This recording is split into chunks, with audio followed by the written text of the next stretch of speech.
मध्य प्रदेश में मंदिर की जमीन को नीलाम करने के नोटिस मिलने के बाद से पुजारियों में बहुत ज्यादा गुस्सा है, रोष है। गुना में पुजारियों ने प्रदर्शन करते हुए चेतावनी दी है। प्रदर्शनकारियों ने कहा है कि किसी भी जगह मंदिर की जमीन को नीलाम नहीं होने देंगे। पूरा मामला क्या है, रिपोर्ट के जरिए दिखाते हैं आपको। नारेबाजी और विरोध कर रहे ये पुजारी एक नोटिस को लेकर नाराज हैं। ये साफ कह रहे हैं कि मंदिर की जमीन को किसी भी हाल में नीलाम नहीं होने देंगे। मध्य प्रदेश के गुना में एक पुजारी को नोटिस जारी कर मंदिर की जमीन नीलाम करने के निर्देश दिए गए हैं। प्रशासन ने आदेश न पालन करने पर कार्रवाई की चेतावनी दी है। पुजारियों ने साफ कहा कि हम नीलामी नहीं होने देंगे। हमारी ओर से स्पष्ट जवाब है, जो आप बात करना चाह रहे हैं उसका हमारी ओर से स्पष्ट जवाब है। पूरी तहसील की तरफ से क्या, पूरे मध्य प्रदेश में हम नीलामी की कार्रवाई नहीं होने। जूनागढ़ अखाड़ा ने सनातन आयोग गठित करने को कहा है। अदालतों से पहले, शासन से पहले, प्रशासन से पूर्व एक आयोग गठित किया जाए। जिस प्रकार से अन्य धर्मों के बोर्ड हैं, उस प्रकार से सनातन आयोग गठित किया जाए और उनके जरिए निर्णय किए जाए।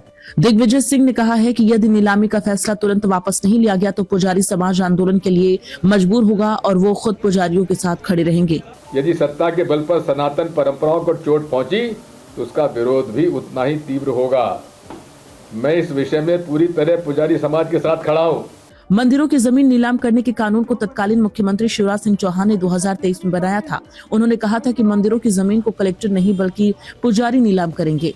सरकार कोई भी मंदिर की गतिविधियों को नियंत्रित नहीं करेगी और इसे जितनी जमीन मंदिरों के नाम है उनको कलेक्टर नीलाम नहीं करेंगे। जयपुर से खबर है, मस्जिद के बाहर पत्थर हटाने पर विवाद। आधी रात विवाद के बाद पत्थरबाजी हुई, पुलिस पर भी पत्थरबाजी की गई। पत्थरबाजी में कई पुलिसकर्मी घायल हुए हैं। भीड़ पर काबू पाने के लिए आंसू गैस के गोले भी चले।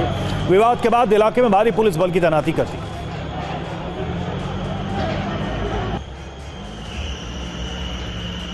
तो जयपुर में ये पत्थरबाजी हुई है। पुलिस के ऊपर जो जानकारी मिली है उसके मुताबिक मस्जिद के बाहर पत्थर हटाने को लेकर विवाद शुरू हुआ।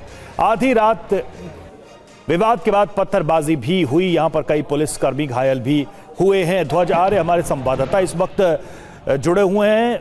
ध्वज, विवाद इतना कैसे बढ़ गया, ये मामला यहां तक कैसे आ गया कि पुलिस पर ही पत्थरबाजी शुरू कर दी गई? बिल्कुल, देखिए ये देर शाम से जो मस्जिद के बाहर यानी कि चौमू थाने इलाके में जो बस स्टैंड है वहाँ पर एक मस्जिद बनी हुई है और उस मस्जिद के बाहर काफी बड़ी संख्या में पत्थर पड़े हुए थे। प्रशासन ने समझाइश से उन पत्थरों को हटाया और ये समझाइश की कि इन पत्थरों को हटाने से आवागमन जो है वो जो है पूरी तरीके से चालू हो जाएगा और इससे लोगों को राहत मिलेगी। उसके बाद में समझाइश से उन पत्थरों को हटाया गया, लेकिन अचानक से देर रात 3 बजे के आसपास में ये विवाद और ज्यादा भड़क गया। कुछ लोग आए और कुछ लोगों ने वहाँ पर जो पुलिस का जाब्ता तैनात था उनके ऊपर पत्थरबाजी की। 6 पुलिसकर्मियों के चोट आई है और उसके साथ साथ में कुछ लोगों को हिरासत में भी लिया है और यहाँ तनाव की स्थिति बनी हुई है। और फिलहाल अभी जो है जयपुर कमिश्नर मौके पर पहुंचे हैं और पुलिस का भारी जाब्ता वहाँ तैनात है अभी फिलहाल। जी शुक्रिया ध्वज आपका।